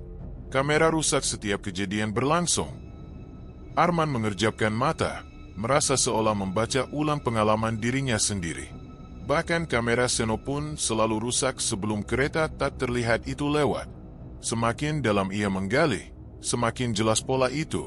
Hilangnya penjaga, laporan suara yang sama, munculnya cahaya berbentuk kereta yang tidak pernah terekam. Semua terulang setiap beberapa tahun. Semacam siklus.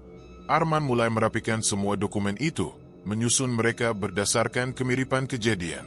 Dan di tengah tumpukan itu, ia menemukan satu halaman yang lebih tua, ditulis menggunakan mesin tik. Dokumen tahun 1983. Judulnya, Daftar Penumpang Hilang, Perjalanan Malam ke Stasiun Akhir. Daftar nama di bawahnya membuat punggung Arman terasa dingin. Setiap nama dicatat sebagai tidak ditemukan. Keterangan terakhir pada lembar itu berbunyi, penumpang disebut-sebut tetap berada di dalam kereta yang tidak pernah sampai. Jari Arman bergetar ketika ia menyentuh halaman itu.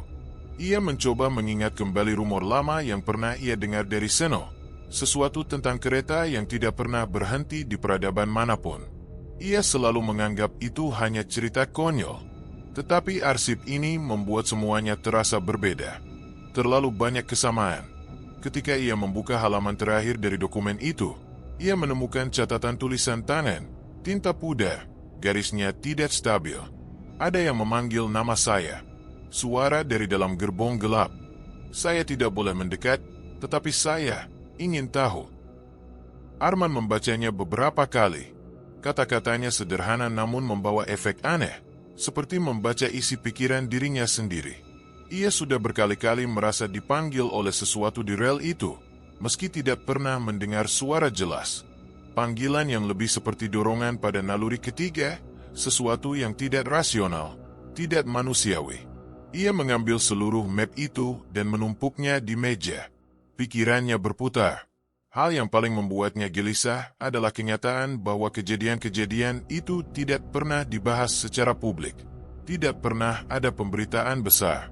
Semua hanya terkurung dalam arsip kecil ini, seolah stasiun sengaja membiarkannya terkubur. Arman duduk, menekankan kedua tangannya ke wajah. Ia sadar betul bahwa apa yang ia telusuri ini bukan lagi sekadar misteri untuk konten dokumentasi atau riset pribadi. Ini sesuatu yang punya pola, tujuan, dan sejarah panjang. Sesuatu yang berhubungan dengan pesugihan rel, seperti peringatan Pak Wiryo, tumbal melihat dirinya sendiri sebelum diambil. Ia tidak ingin percaya, tetapi satu pikiran perlahan merayap masuk. Mungkin para korban yang hilang itu bukan sekadar hilang. Mereka menjadi bagian dari sesuatu di balik kereta yang tidak pernah benar-benar ada.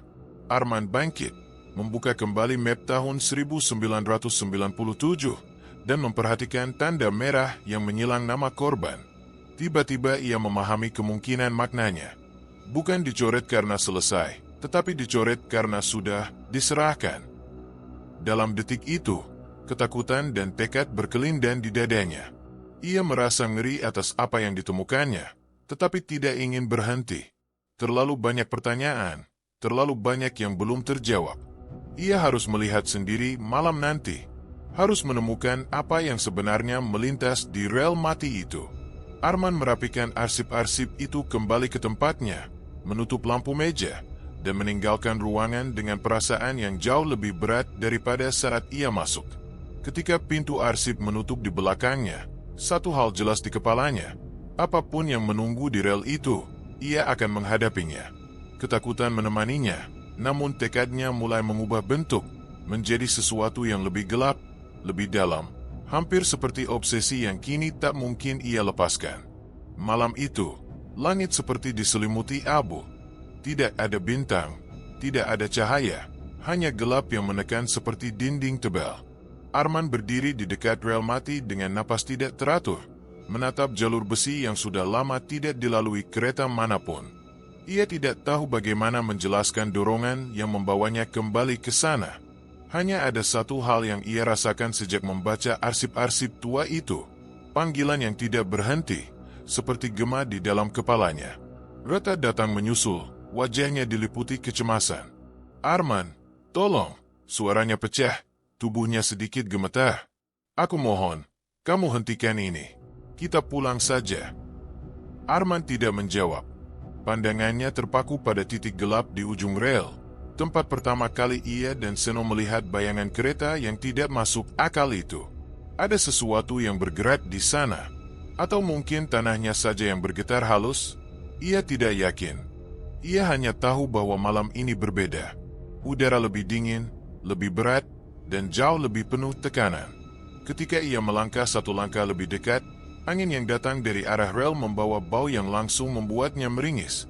Bau besi panas, seperti rel baru saja digosok oleh roda baja. Bau itu tajam dan menusuk hidung, padahal ia tahu tidak ada kereta yang lewat di sana selama bertahun-tahun. "Asap!" bisik Reta tiba-tiba, napasnya terhenti di tenggorokan. Arman menoleh. Betul. Ada kepulan tipis di udara, tidak tebal, tidak terlihat jelas, tetapi cukup untuk membuatnya yakin bahwa ada sesuatu yang terbentuk di depan mereka. Asap itu muncul perlahan, bergerak seolah diputar angin dari arah yang tidak ada. Ia melayang-melayang, membentuk garis kabur yang mengikuti jalur rel. "Aku nggak suka ini, men. Tolong dengerin aku. Ini bukan hal yang bisa kamu selidiki sendiri." Reta meraih lengannya, menggenggam erat. Tangannya dingin, namun cengkeramannya kuat. Arman ingin menenangkannya, tapi dirinya sendiri sedang menahan gemetar. Ia merasa ada sesuatu menatap dari kejauhan, dari sisi gelap rel itu. Bukan manusia, bukan hewan, tapi sesuatu dengan intensitas yang sulit dijelaskan. Seolah ada kerumunan tak terlihat yang memusatkan perhatian pada dirinya. Ia kembali menatap ke arah ujung rel, dan kali ini ia melihatnya. Bayangan penumpang, tidak jelas wujudnya, tidak memiliki warna, seperti siluet manusia dalam kabut pekat, berdiri diam di samping rel, menghadapnya. Hanya satu bayangan pada awalnya, namun detik berikutnya ada lagi satu di belakangnya, lalu satu lagi, lalu beberapa lainnya, hingga membentuk seperti barisan orang yang menunggu kereta yang tidak ada. Arman terpaku, lehernya terasa kaku, pikirannya terpecah antara lari atau mendekat. "Arman, jangan lihat." Reta menariknya lebih keras, hampir membuatnya jatuh. Mereka bukan manusia. Kamu tahu itu? Siluet-siluet itu tidak bergerak, namun kedatangannya terasa seperti gelombang tekanan yang menggulung. Angin bertambah dingin, membuat kulit Arman merinding meski ia sudah terbiasa berada di lokasi ini. Setiap bayangan tidak memiliki detail wajah, tetapi ia bisa merasakan arah tatapan mereka, semuanya menuju dirinya. Tepat kepadanya. Aku, mereka. Arman mencoba bicara, tetapi suaranya keluar seperti bisikan serak. Ia merasakan dorongan kuat dalam dadanya, semacam tarikan dari dalam rel, seperti magnet yang menempel pada jiwanya. Reta melangkah di depannya, memaksanya untuk menyingkir dari garis pandang menuju rel. Men, kamu sadar nggak kamu berubah? Kamu hampir nggak tidur. Kamu terus ke sini. Kamu bahkan baca arsip itu sampai pagi. Kamu nggak seperti Arman yang aku kenal. Arman menelan ludah. Ia tahu Reta benar.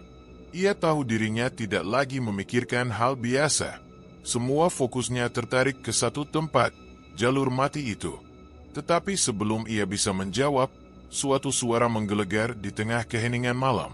Suara rem kereta. Logam bergesekan. Panjang. Seret. Nyata. Tanah di bawah kaki mereka bergetar, kecil namun jelas. Getarannya merambat ke lutut, kemudian ke dada. Ini bukan halusinasi. Arman tahu bagaimana suara asli rem kereta terdengar. Ini persis sama, tetapi tidak ada cahaya, tidak ada bentuk kereta nyata, hanya suara yang datang dari kehampaan. Reta mundur 2 langkah, ketakutan merasuk seluruh wajahnya. Arman, ayo pergi, sekarang. Arman ingin turut mundur. Ia benar-benar ingin, tetapi saat itu juga, suara lain muncul. Suara yang jauh lebih halus, lebih personal. Suara yang tidak datang dari rem, bukan dari angin, bukan dari Reta. Seseorang memanggil namanya. Arman. Lembut tetapi jelas. Arman. Seperti ditiupkan langsung ke telinganya, namun juga bergema dari rel. Ia membeku. Tidak bisa bergerak. Napasnya tertahan. Reta tidak mendengar apa-apa. Ia sibuk menarik lengan Arman sambil menangis. Bayangan-bayangan penumpang itu kini tampak bergerak. Tidak berjalan, tetapi seperti mendekat dengan meluas. Tubuh mereka bergetar samar dalam kepulan asap besi panas. Arman merasa seakan mereka membuka ruang kosong untuk sesuatu yang lebih besar. Sesuatu yang sedang mendekat dari kegelapan jauh di ujung rel. Arman. Panggilan itu semakin jelas. Semakin dekat. Semakin menembus. Arman memejamkan mata, tetapi suara itu justru menguat. Saat ia membukanya, asap di jalur mati itu mulai bergerak seperti tersedot ke satu titik jauh di depan. Hawa panas samar menguar dari tanah, padahal rel itu tidak hidup. Kereta itu tidak terlihat, tetapi ia tahu ia sudah datang. Dan panggilan itu belum berhenti. Suara itu kini terdengar seakan berada tepat di belakang kepalanya. Memanggilnya agar maju. Memanggilnya agar mendekat. Memanggilnya dengan intensitas yang semakin tak mungkin ditolak. Malam itu, Arman kembali ke stasiun meski tubuhnya masih gemetar setelah melihat bayangan penumpang dan mendengar panggilan tak kasat mata malam sebelumnya. Rasa takut masih menempel di dadanya, tetapi dorongan untuk mengetahui kebenaran lebih kuat daripada apapun. Reta memohon agar ia berhenti, namun suara samar itu tetap membayangi pikirannya, seolah menuntutnya hadir pada pukul 1. Ia berdiri sendirian di dekat rel mati, membawa senter kecil yang cahaya kuningnya tampak lemah di tengah kegelapan. Jam tangan tuanya menunjukkan pukul 00.52. 8 menit lagi. Angin malam terasa aneh, tidak sekadar dingin, tapi seperti mengandung getaran halus yang mengalir lewat tulang-tulangnya. Seolah tanah itu sedang menunggu sesuatu. Arman menghela napas dalam-dalam, mencoba menenangkan diri. Tangannya berkeringat saat menggenggam senter. Di kejauhan, stasiun kecil itu tampak seperti bangunan tua yang hidup setengah mati. Lampu-lampunya berkelip dan hanya satu yang menyala stabil. Udara malam yang seharusnya sunyi justru membawa gema samar, seperti eko langkah-langkah yang tidak ada orangnya. Ia melangkah mendekati rel. Cahaya senter menyapu permukaan besi yang berkarat. Namun sesuatu membuatnya berhenti. Rel itu tidak tampak seperti biasanya. Ada kilauan tipis, seolah permukaan yang sudah mati itu dipoles oleh sesuatu yang berat. Kilau itu hanya muncul ketika senter bergerak pada sudut tertentu, lalu hilang lagi.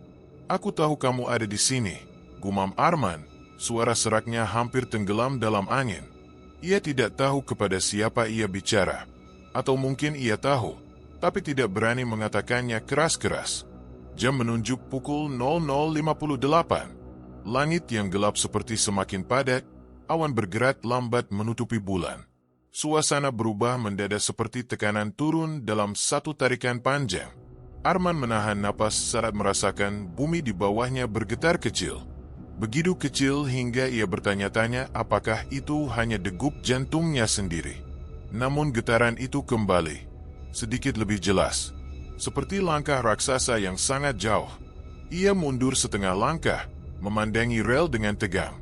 Hawa panas samar muncul dari jalur itu, seperti rel yang baru saja dilalui kereta nyata. Bau besi panas kembali menusuk hidungnya. Ia mengusap wajah, tetapi aromanya tetap melekat, semakin kuat, makin tajam. Ia yakin dirinya benar-benar berdiri di antara sesuatu yang nyata dan sesuatu yang tidak seharusnya ada. Jam menunjukkan pukul 1. Semua lampu tua di stasiun menyala bersamaan.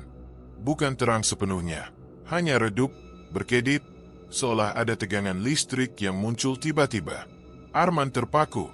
Lampu-lampu itu sudah rusak bertahun-tahun dan tidak pernah menyala sekaligus. Hanya satu atau dua yang kadang hidup ketika kabel tergeser angin. Tapi sekarang, semuanya menyala dengan nyala kuning kusam seperti mata tua yang terbangun dari tidur panjang. "Tidak mungkin," bisiknya. Napasnya patah. Saat lampu menyala, tanah mulai bergetar. Pelan dulu, lalu semakin kuat. Getarannya merambat ke lutut, lalu ke dada. Arman terpukul oleh rasa deja vu. Dulu ia mendengar saja tanpa melihat. Sekarang, ia merasakannya langsung. Rel mati itu seperti hidup kembali.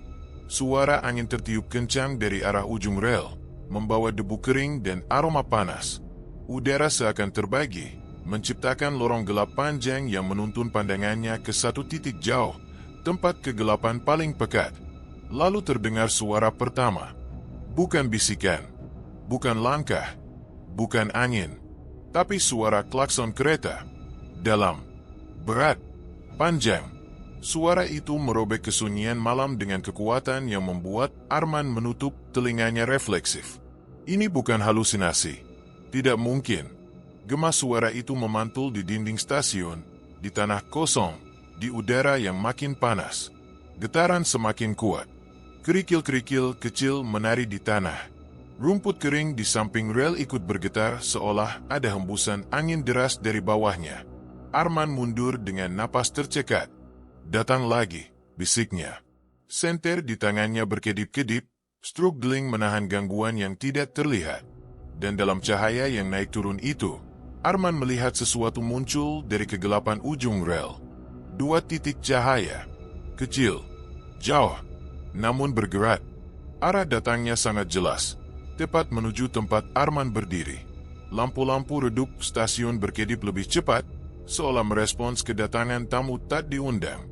Angin yang tadinya datang dari berbagai arah kini bergerak lurus sepanjang rel, membuat debu meluncur seperti terhisap oleh sesuatu yang mendekat dengan kecepatan stabil. Suara roda besi menyusul. Lembut dahulu, lalu lebih cepat, menjadi ritme yang terdengar begitu akrab, klak-klup, klak-klup. Padahal tidak ada kereta fisik. Cahaya yang tadinya hanya 2 titik kini membesar perlahan, menembus kabut tipis yang tiba-tiba muncul. Ada bayangan besar di belakangnya. Bentuk memanjang, bergerak mantap, mengisi ruang gelap dengan wujud yang samar namun semakin nyata dari detik ke detik. Arman tidak berkedip, tidak berani bergerak. Rel mati itu bergetar begitu kuat hingga debu terangkat seperti pasir di pantai yang diterjang angin kencang. Cahaya itu semakin dekat, semakin besar, semakin terang. Dan wujud kereta yang tak seharusnya ada mulai muncul dari balik kegelapan. Getaran dari rel mati masih mengguncang telapak kaki Arman ketika cahaya besar itu akhirnya muncul sepenuhnya. Kereta itu berhenti dengan hentakan lembut yang justru terasa jauh lebih menakutkan dibanding suara keras. Tidak ada angin yang mengiringi kedatangannya, tidak ada asap mesin, dan tidak ada suara logam berat seperti kereta biasa. Hanya keheningan padat yang menelan seluruh area stasiun saat wujudnya benar-benar terlihat di depan Arman. Kereta itu tidak sepenuhnya transparan, tetapi juga bukan padat seperti benda nyata. Permukaannya berkilap aneh, mirip besi panas yang dilihat dari kejauhan. Cahaya yang keluar dari lampu depannya tidak menyorot tanah seperti lampu normal, melainkan menembus udara seperti cahaya yang tersesat dari dunia lain. Arman menahan napas, merasa tenggorokannya tercekat oleh udara panas dan dingin yang bercampur tidak wajar. Ia mencoba melangkah mundur, namun lututnya lemas. Seluruh tubuhnya seperti dipaku di tempat. Matanya tidak bisa berpaling dari wujud kereta yang kini menguasai pandangannya. Suara logam tipis terdengar, bukan gesekan, tetapi semacam desahan panjang. Lalu, perlahan, pintu kereta terbuka. Udara dingin langsung menyembur keluar. Bukan dingin malam, bukan dingin angin. Dingin itu seperti datang dari ruang kosong yang tidak mengenal kehidupan, menusuk kulit dan menyusup ke tulang. Arman menggigil meski bajunya masih utuh dan udara sekitar sebenarnya tidak sedingin itu. Cahaya putih kebiruan meluncur dari celah pintu. Tidak terang, tapi cukup untuk memperlihatkan isi gerbong yang sebelumnya gelap total. Dan di sana, ada penumpang. Arman tertegun. Bangku-bangku kereta dipenuhi sosok-sosok duduk tegak dan diam. Mereka tidak berbicara, tidak bergerak, bahkan tidak terlihat bernapas. Tubuh mereka membentuk bayangan manusia, tapi wajahnya tidak ada apapun di tempat yang seharusnya ada mata, hidung, atau mulut. Hanya permukaan rata yang tampak kusam, seperti topeng kosong. Satu sosok di barisan kiri perlahan menoleh. Tidak ada bunyi tulang atau gesekan kain. Hanya gerakan halus yang menyebabkan kilatan samar di permukaan wajahnya yang datar. Seakan ia mencoba memastikan apa yang berdiri di luar pintu. Arman tersentak dan beberapa langkah mundur, tetapi udara di belakang terasa seperti menahannya. Napasnya terputus-putus. Ia ingin berlari, tapi tidak bisa. Kereta itu seperti menahan dirinya dalam lingkup yang tidak terlihat namun kuat. Pintu membuka lebih lebar. Dingin semakin tajam. Dan dari dalam kabut tipis yang mengisi gerbong tengah, sebuah siluet perlahan muncul. Sosok tubuh itu berdiri, tinggi, bahunya membungkuk sedikit. Cahaya dari lampu luar menyorot tubuhnya, memberi bentuk yang semakin jelas. Arman memicingkan mata, mencoba memastikan apa yang ia lihat. Bagian dada, lengan, dan bentuk rahang samar itu terlihat sangat familiar. Terlalu familiar. Jantungnya berdetak keras, keras sampai membuat dadanya sakit. Sosok itu melangkah ke depan, mendekat ke ambang pintu. Cahaya memantul di permukaan wajahnya yang belum sepenuhnya terlihat. Arman menahan napas hingga dadanya sesak. Ada sesuatu di dalam dirinya yang menolak melihat lebih lanjut, tetapi rasa penasaran yang sama kuatnya menyeret pandangannya kembali. Langkah sosok itu berhenti tepat di batas pintu. Kabut di gerbong menipis sesaat, dan Arman melihatnya. Tubuh itu tingginya sama, bentuk bahu sama, cara berdirinya sama.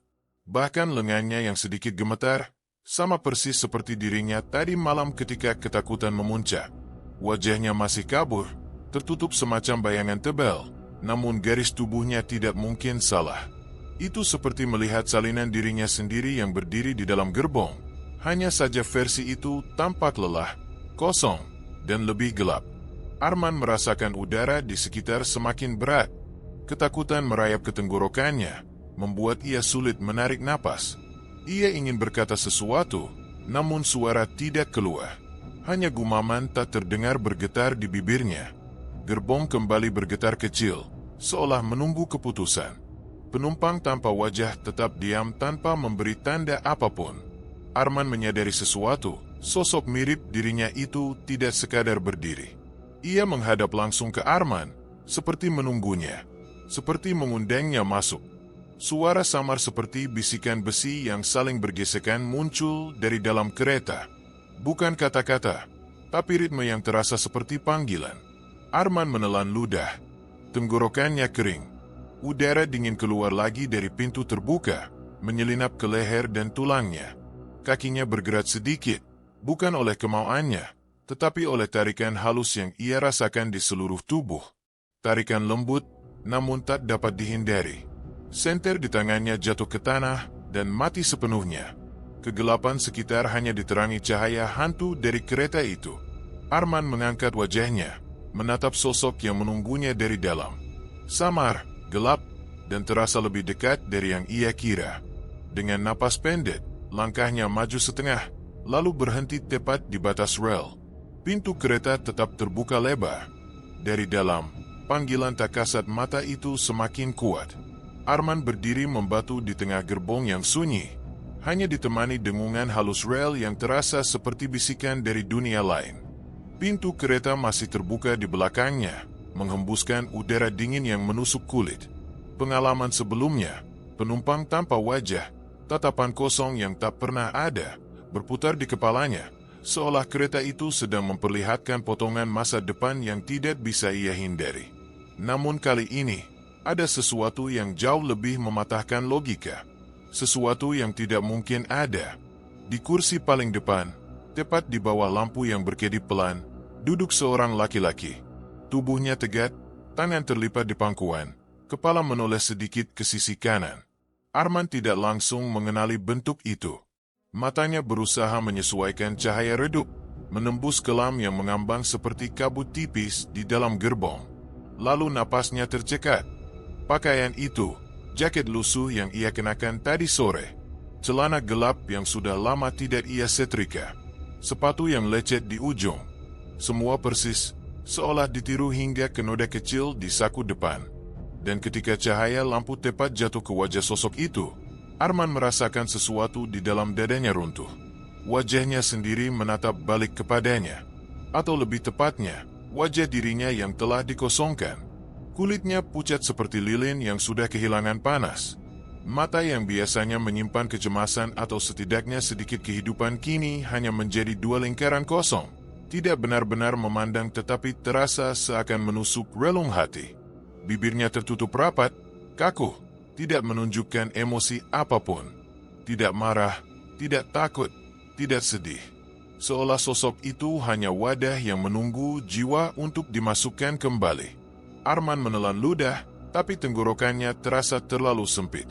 Tidak mungkin, gumamnya, nyaris tanpa suara. Gerbong seakan mengerti kejutannya. Lampu di langit-langit berkedip lebih cepat. Rel di bawah menggeram. Getaran menjalar ke lantai hingga membuat lututnya hampir goyah. Kereta ini, kereta yang tidak seharusnya ada, tampak sedang menunggu. Ia ingat kembali apa yang ia lihat sebelumnya. Penumpang tanpa wajah melirik seolah menuntut sesuatu.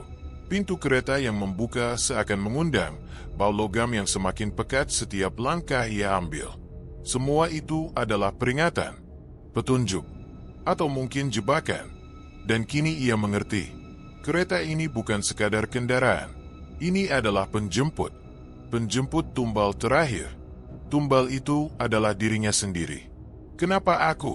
Suara itu pecah dari tenggorokannya tanpa ia rencanakan. Tidak ada yang menjawab. Hanya hembusan udara dingin yang melintasi lorong gerbong. Seperti napas tak terlihat yang menelusuri tulang punggungnya. Arman perlahan maju satu langkah.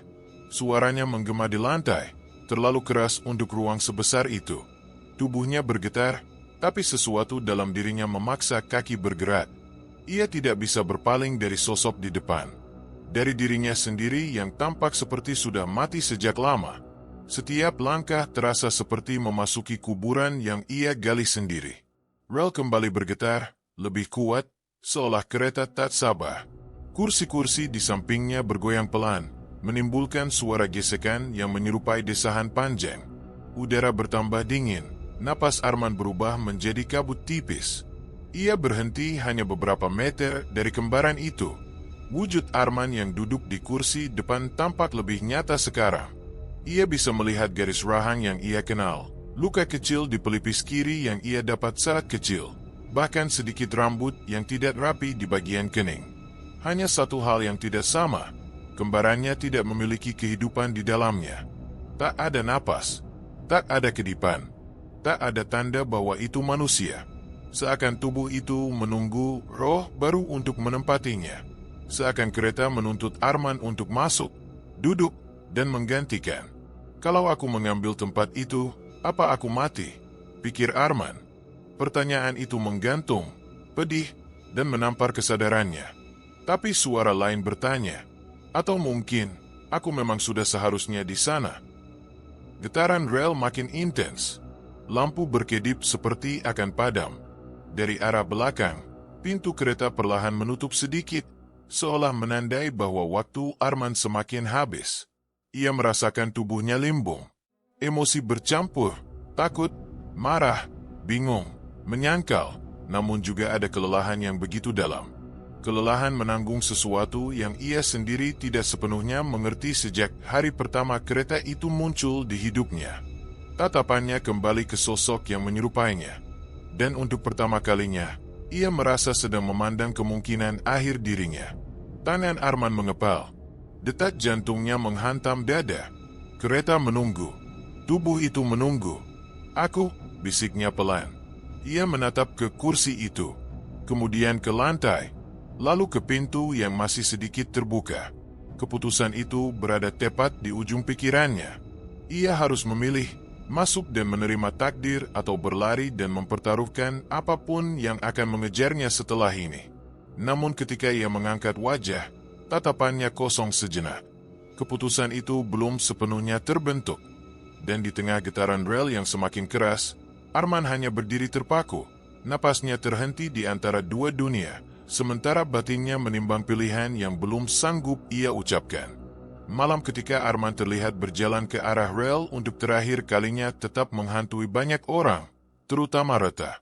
Hanya ia yang benar-benar memperhatikan perubahan sikap Arman beberapa hari sebelumnya. Gelisah, sering menoleh ke belakang seakan ada sesuatu yang mengikutinya, dan sesekali terdiam menatap jauh seolah sedang mendengar suara yang tidak bisa didengar orang lain. Semua itu kini menjadi potongan kenangan yang sulit ia susun ulang tanpa membuat dadanya terasa sesat. Ketika pagi tiba dan Arman tidak pulang, warga mengira ia hanya bepergian tanpa izin. Namun Reta tidak bisa menyingkirkan firasat buruk yang menyeretnya ke jalur rel lama, tempat yang pernah disebut Arman dalam bisik-bisik ketakutannya. Rel itu sudah tidak digunakan puluhan tahun, ditinggalkan, dirumputi, sunyi. Namun bagi Arman rel itu seperti sesuatu yang terus memanggil. Reta melangkah perlahan, menahan napas setiap kali angin membawa aroma logam yang tipis. Langkahnya terhenti di dekat pos kecil yang sudah roboh. Di sana, sesuatu tergeletak di balik tumpukan papan. Ia mengenal sampul lusuh itu bahkan sebelum sempat memungutnya. Buku catatan Arman. Sampulnya lembek karena lembab, beberapa sisinya robek, tetapi ia tetap mengenali tulisan kecil di pojok kiri. Huruf A yang digaris 2 kali, kebiasaan Arman sejak sekolah. Reta membuka halaman pertama, jemarinya gemetar. Tulisan Arman dipenuhi garis patah-patah, seolah ditulis dalam keadaan tergesa atau ketakutan. Beberapa kata sulit terbaca, namun satu kalimat muncul berulang. Kereta tidak pernah berhenti memanggil. Reta menelan ludah. Ia menyusuri halaman demi halaman, tentang suara yang muncul di malam hari, tentang gerbong yang kadang terlihat di ujung rel meski ia tahu kereta tidak mungkin melintas, tentang penumpang yang ia lihat dari kejauhan namun hilang begitu ia berkedip. Catatan itu semakin gelap mendekati halaman terakhir. Ada gambar sketsa pintu kereta, digambar berkali-kali, mungkin puluhan. Ada tanda panah menuju sebuah kursi, dan di bawahnya hanya tertulis, tumbal terakhir selalu datang sendiri. Angin tiba-tiba menggerakkan halaman seolah seseorang meniupkan napas dari belakang. Reta buru-buru memeluk buku catatan itu ke dadanya. Hatinya bergetar. Arman bukan orang yang mudah percaya hal-hal gaib. Namun apapun yang ia lihat telah memaksanya menulis dengan keputusasaan yang tidak pernah Reta bayangkan. Ketika Reta hampir menutup buku itu, suara langkah perlahan terdengar dari arah belakang. Pak Wiryo, penjaga rel tua yang sejak dulu tidak pernah meninggalkan daerah itu, datang dengan langkah berat. Reta menatapnya dengan mata memerah, berharap ada jawaban yang bisa menjelaskan mengapa Arman menghilang tanpa jejak. Pak Wiryo menunduk melihat buku itu, napasnya panjang, seolah ia sudah tahu apa yang ditemukan Reta. "Kau tidak seharusnya datang sendirian," ujarnya pelan. Suaranya lebih mirip helaan napas daripada teguran. Ia menatap rel di depannya, garis besi dingin yang memanjang jauh ke kegelapan hutan. Tempat ini sudah lama tidak menjadi milik manusia. Reta menggigit bibir, menahan gemetar. "Arman, dia benar-benar." "Dipanggil," sambung Pak Wiryo. "Rel punya caranya sendiri menemukan yang hilang." Reta hampir menjatuhkan buku itu. "Tapi rel ini sudah mati, Pak. Sudah puluhan tahun tidak dilewati apapun." Pak Wiryo menggeleng. Ada kesedihan yang tidak terucap di wajahnya, seperti ia sudah menyaksikan hal yang sama lebih dari sekali. Jalur yang ditinggalkan manusia tidak pernah benar-benar kosong. Apapun yang pernah hidup di atasnya, apapun yang pernah mati di dekatnya, mereka tetap tinggal. Dan mereka menjaga dengan caranya sendiri. Hening sesaat menyelimuti keduanya. Hanya suara serangga dan desir dedaunan yang bergerak pelan. Namun di balik itu, Reta merasakan sesuatu yang lain. Sebuah getaran halus dari tanah, sangat ringan, namun cukup untuk membuat bulu kuduknya berdiri. Ia menoleh perlahan ke ujung rel, dan untuk sesaat ia merasa melihat cahaya samar seperti lampu jauh di tengah kabut. Pak Wiryo menarik napas tajam. "Kalau kau melihat cahaya itu, jangan mendekat. Itu bukan untukmu." Reta memeluk buku catatan Arman lebih erat. "Apa dia masih ada di sana?" "Tidak dengan cara yang kau harapkan," jawab Pak Wiryo pelan. "Kadang orang yang pergi ke rel ini menemukan dirinya sendiri di tempat lain. Rel memilih. Dan kalau sudah memilih, tidak ada yang bisa menariknya kembali." Kata-kata itu menghantam Reta lebih keras daripada angin yang berembus. Ia menunduk, menatap sampul buku yang kusam, membayangkan Arman menuliskan semua itu dengan tangan gemetar, sendirian, mungkin sudah menyadari bahwa tidak ada jalan pulang bagi dirinya. Reta berjalan beberapa langkah mendekati rel. Tidak terlalu dekat, hanya sampai ujung sepatu menyentuh bebatuan kecil yang menghampar. Ia berhenti di sana, berdiri diam. Entah mengapa, ia merasa Arman mungkin pernah berdiri di titik yang sama, menatap ke arah yang sama, merasakan panggilan yang sama.